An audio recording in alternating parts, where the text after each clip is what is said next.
ផាជាប់តងចាត់បងស្មោះស្ម័គ្រស្រងកែវលាក់ស្នេហ៍បងជុំពាក់លើស្រីដើរចេញមិនរួចចិត្តគួចលួចស្នេហ៍ចរណៃញាប់ញ័រហរតីខ្លាចស្រីមានម្ចាំងរក្សា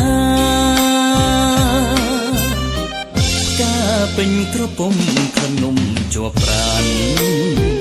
វងភ័ង្កលយ៉ាងប្រៀបបាននឹងដួងចន្ទថ្លាចង់ស្ទុំទៅថ្នមបីបំអូនក្នុងហាត់ថាបងសូមបែបផ្កា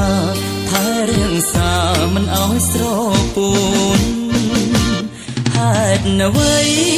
បានជាស្រីនាងនៅស្ងៀមមិនស្ដីធ្វើរឹកអឹមអៀនអ